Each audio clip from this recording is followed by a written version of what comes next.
Welcome to Inside IR, a podcast series by Herbert Smith Freehills that explores the latest developments in the Australian industrial relations landscape. Hello and welcome to Inside IR, the Australian Industrial Relations podcast. My name's Rohan Doyle and with me is Natalie Gaspar, and we're partners in the Herbert Smith Freehills Industrial Relations team. Thank you for joining us for our second episode of Inside IR, the series that arms HR, IR and legal professionals with the latest in industrial relations thinking. We've got a jam-packed agenda today, Nat. We've got a lot to get through. We're going to give our second episode of an update on the Jobs and Skills Summit outcomes. But before we do that, Nat, a few thank yous. Huge thank yous. We've had incredible feedback from the launch of our first episode. Rohan, it seems like people other than our mums are tuning in, so really appreciate everyone reaching out to offer their thanks for supporting a dedicated IR podcast. There's one particular theme of feedback that I feel compelled to address, and it's the placement of these ye-olde leather-bound parchments and the juxtaposition of this very modern kind of exciting, interesting podcast with the old book. So, dear listeners, those are original editions of the Conciliation and Arbitration Act, and just there to remind us of the history in this space. Well, that's it. For those listening in and watching on the vlog, or vlog as we like to incorrectly call it. So yeah, just to remind us that we're learned in this space. Thanks, Nat. Now we should get stuck into episode 2, where, as I said, we'll finish off our update on the outcomes of the Jobs and Skills Summit. But before we get to the main agenda, Nat, we've gotten a bit of an update on the consultation and white paper process. Yeah. So, Rohan, that's kicked off. So consultation has commenced with Treasury. The white paper process is in train. Submissions are invited to be provided before midnight on the 30th of November, so it's actually not that much time. The government has indicated that the white paper will be released September next year. So it's a really broad terms of reference covering all sorts of things. It's going to build on the outcome of the Jobs and Skills Summit. We're told the frame of reference will explore issues, frameworks and policy approaches relevant to the future of Australia's labour market over the medium to long term. It will take into account a diverse range of perspectives of Australia, including from representatives of civil society, unions, employers and government. So ambitious program there, really broad terms of reference. But what we think is going to happen, in fact, what we're sure, is that we're going to see some legislative reform before we see the outcome of the white paper, Rohan. So that is directed more to the medium to long term.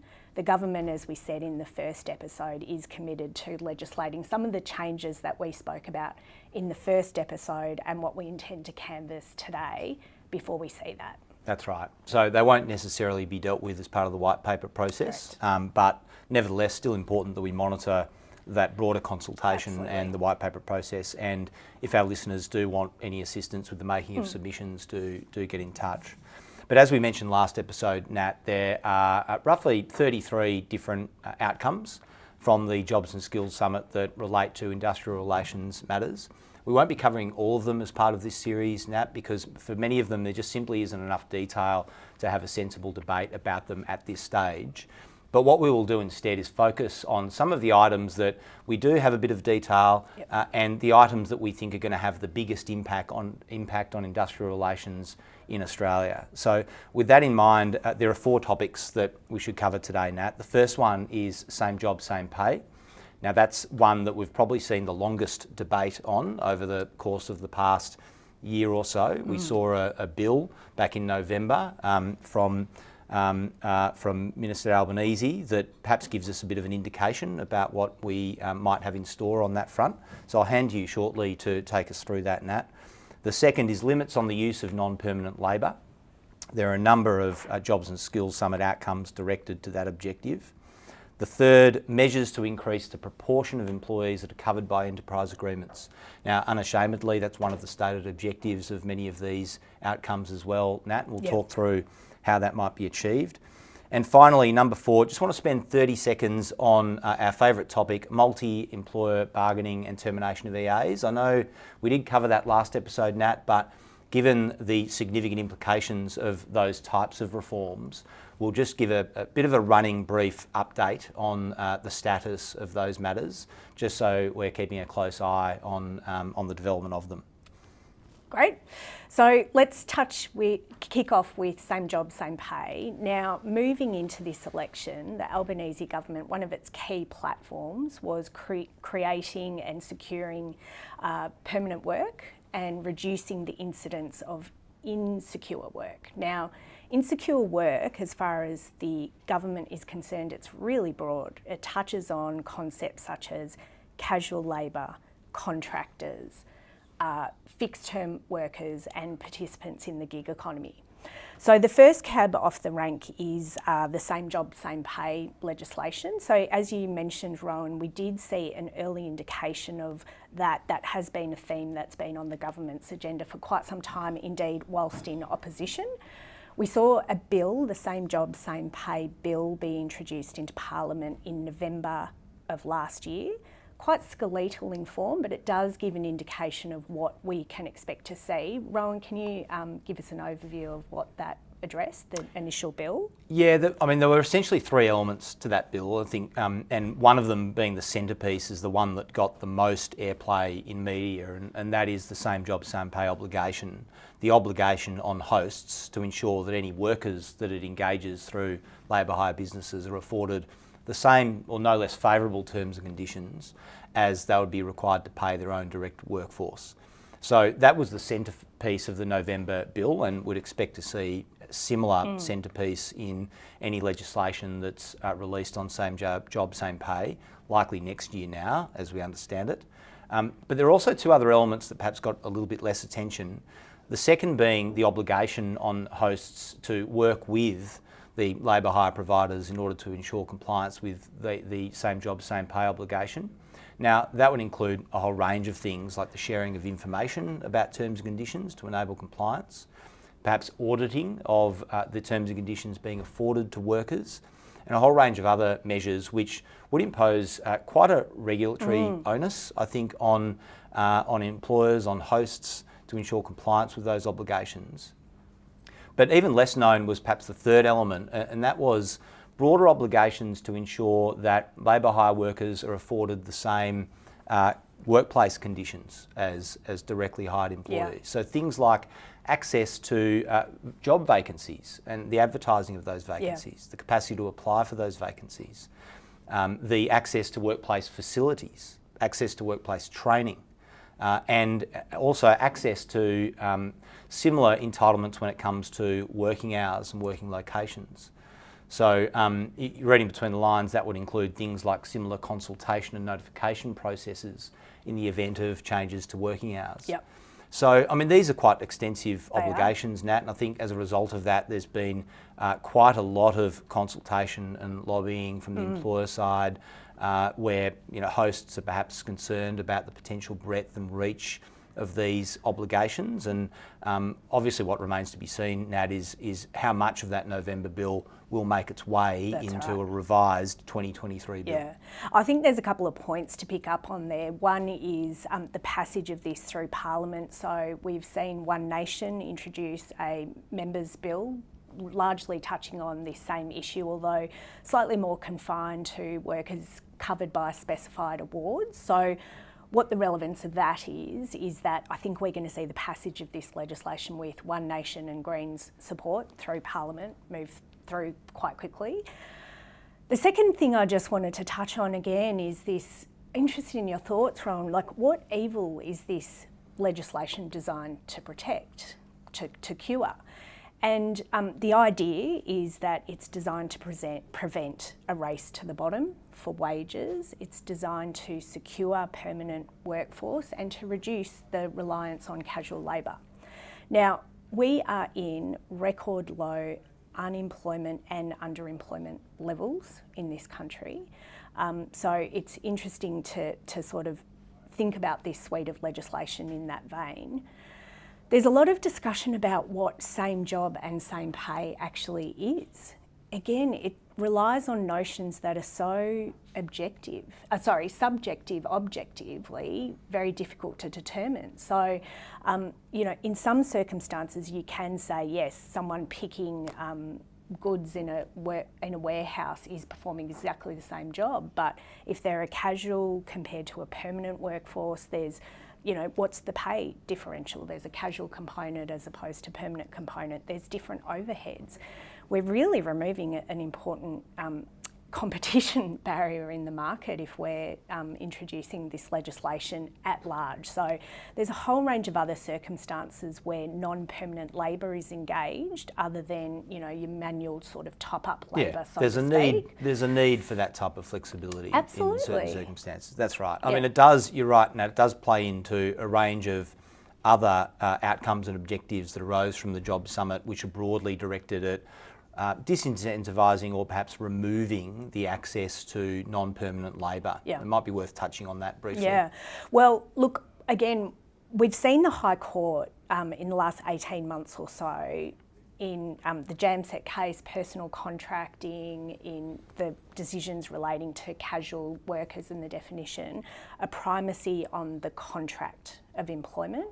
And so what that has done is provided certainty to participants to say, well, in fact, okay, you're a contractor, you intended to provide your services as a contractor, you're a contractor.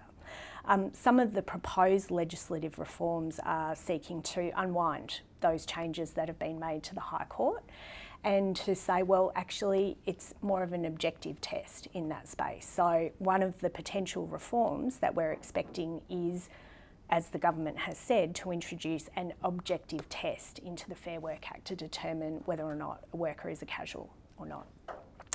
There's been some other changes in this space.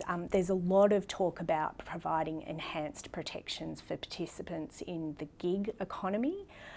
We don't know yet quite what that looks like. We've seen some discussion in the space about coverage of modern awards into those workers. The government has said that what it wants to introduce is this concept of job security as to one of the objectives in the Fair Work Act. Now, as we said in the last episode, Rohan, one of the things that is coupled with that is the enhanced arbitral powers of the Fair Work Commission. So it will be interesting to see what that translates to. And then one of the other amendments, which I think is proposed amendments, which I think is really interesting, is the limits on the use of fixed term contracts. Yeah.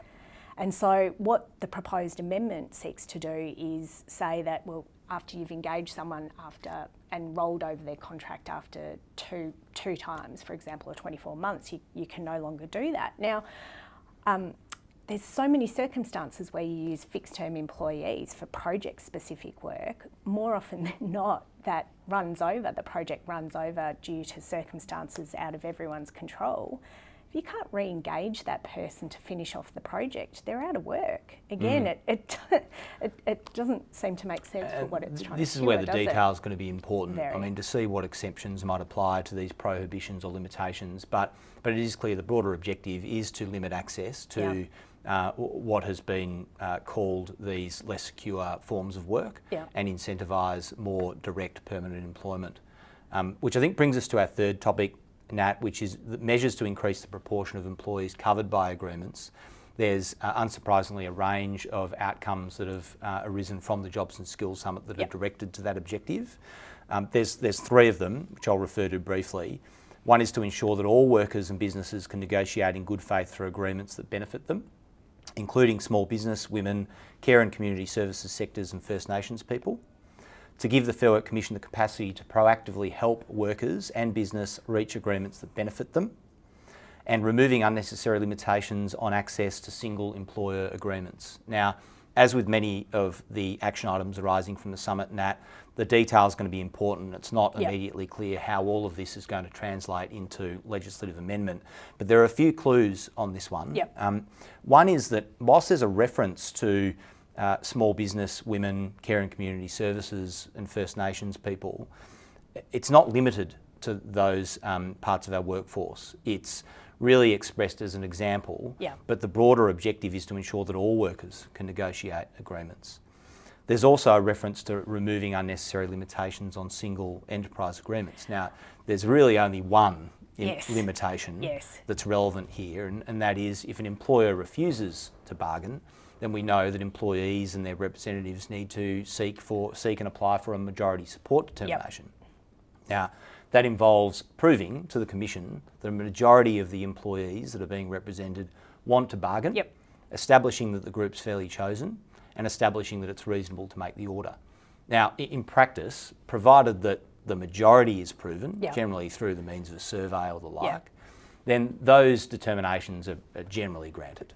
They are. It's a relatively low bar in terms of an evidentiary threshold that the Commission needs to satisfy itself of. That's right. So reading between the lines, I think what we're likely to see is probably the removal of the need to go down the majority support path, and perhaps Yep. just an automatic right upon unions or employees to initiate bargaining themselves without having to prove majority support, and enabling them to effectively force employers to the bargaining table without having to go through that administrative process. And again, Rohan, what the idea of this, or at least the stated intention of all these sorts of reforms, is to increase participation in enterprise bargaining for industries and sectors and employees that have not had the bargaining power and ability to engage in that. But the sort of reform that we're talking about here could compel active participants, we don't know just yet, but active participants in bargaining who don't fall within those sorts of sectors. So that's exactly right. I think that's the big issue to watch here is with this reform and many others, are they going to be limited to low paid sectors, to sectors that traditionally have found it difficult to engage in the bargaining process, or are they going to apply across the board? Yep. Because as we know, I mean, for those that already engage in enterprise bargaining, even small tweaks to the existing framework can result in some really significant shifts in bargaining power and probably unintended outcomes. Yeah. So I think that's the area to watch. Are these reforms going to be limited to those sectors and those specific problems, or are they going to apply across the board? Well, what's really interesting is the same job, same pay suite of reforms that we're talking about might actually effectively be a bit of a Trojan horse to achieve these sorts of outcomes without resorting to the need to bargain at all. You don't need to bargain. It applies across the entire participants in the industry and the workforce. So really interesting. That's true. And there's also the reference to the Fair Work Commission having the capacity to proactively help workers and businesses reach agreement. Now, again, real question of what that means. It will likely enable the Fair Work Commission to intervene without having to wait for the bargaining participants to request that intervention or to make the application. And at its extremes, you mentioned this earlier, arbitration, it could actually empower the Fair Work Commission to determine bargaining outcomes. Which again raises the question, will that apply to those that already engage in the bargaining framework, or will it be limited to those that traditionally haven't been able to? So that's one to watch, Nat, which brings us to our fourth and final topic, our favourite, the status of multi-enterprise bargaining and termination of EAs. Speaking of big shifts in bargaining power, Nat, we're keeping a bit of a watching brief on this, and as far as I'm aware, there's still 4 key changes that remain on the table that haven't been ruled out, whether by government or the ACTU, and they are enabling unions to force multiple employers to bargain together against their will, applying multi-employer bargaining across the board and not limiting it to low-paid sectors or sectors that traditionally haven't engaged in enterprise bargaining, enabling protected industrial action in support of multi-enterprise bargaining or even sector-wide bargaining, and finally removing or at least reducing the capacity for employers to terminate expired enterprise agreements that perhaps have become unsustainable or outdated. So those 4 key changes still have not been ruled out. Nope. And there's been continuing lobbying on the part of the ACTU in support of those changes. In fact, very recently we've had Sally McManus labelling employer concerns about multi-enterprise industrial action as a ridiculous scare campaign. And Ms McManus has said that if workers have no access to protected action, bargaining power is reduced to almost zero. Now, I don't think anyone is saying that there should be no access to protected action generally. I mean, workers need access to protected action to level the playing field and impose lawful pressure in the context of bargaining. But it does raise the very important question, which we've asked in relation to a few of these proposed reforms. What is the vice that it's directed to address? And I think that's particularly important when it comes to multi-enterprise bargaining and industrial action, because it's important we're clear on the answer to that question before Agreed. we move to bill stage. Yeah. Employees, generally speaking, already have access to lawful industrial action as a means to impose sort of leverage in bargaining. If the ACTU's concern is that there are pockets of industry that either can't bargain because they can't achieve majority support, or perhaps can't engage in meaningful industrial action for a range of reasons, then the reform should be directed at those particular pockets of industry or those work groups. And for example, you could envisage some pretty minor tweaks to the existing low-paid bargaining stream, which is supervised by the Fair Work Commission, Exactly. to address some of those pockets of the workforce, pockets of industry, where those problems exist, without applying a broad brush solution that will actually have some pretty significant implications for employers that already engage in the bargaining process. Exactly. Because you could envisage a situation where, I mean, the sector-wide or even just multi-enterprise-wide industrial action could be quite impactful, and you will have employers that just can't withstand the industrial pressure as a result of that. Yep. So where does that take us? It incentivises take it or leave it bargaining on the employee and union side, and it doesn't take much to imagine you have some pretty undesirable outcomes as a result of that, and an increased level of disputation in this country. So there's some perhaps unintended consequences from applying a broad brush solution to some of these reforms, but it is important that we keep a close eye on them, because they could pretty significantly impact the bargaining framework for those that already engage in it. Agree. So we'll be keeping a keen eye on those developments and updating our listeners, of course. So look, that brings us to the end of episode 2, Rohan. We continue to welcome everyone's feedback on what we've touched on so far, but also any thoughts or ideas for future episodes. We do have a dedicated email address that you can send missives to, so insideir@hsf.com. Please do let us know if there's something that you would like to address in future episodes. Thanks, Nat, and thanks for joining us, and we look forward to seeing you at episode 3 very shortly. In the spirit of reconciliation, Herbert Smith Freehills acknowledges the traditional custodians of country throughout Australia and their connections to land, sea, and community. We pay our respects to their elders past and present, and extend that respect to all Aboriginal and Torres Strait Islander people today.